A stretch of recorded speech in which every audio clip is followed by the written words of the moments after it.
Hi! In front of me is Samsung Galaxy A20s, and today I would like to show you how you can change default apps on this device.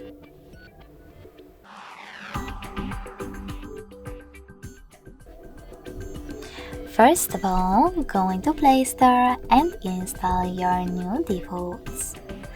I already have my Opera Mini browser, so I can go into devices settings right away.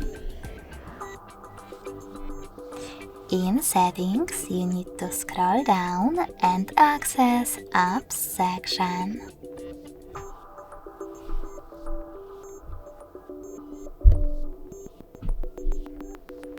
Then click on Choose Default Apps at the top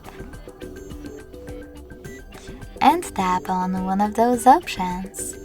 I will go with Browser Apps. I have to click on it, choose Opera Mini in order to apply it, and go back. So when I do that, as you can see, my default app has changed. Thanks so much for watching. If you enjoyed this video, smash that like button, comment, and subscribe. Bye!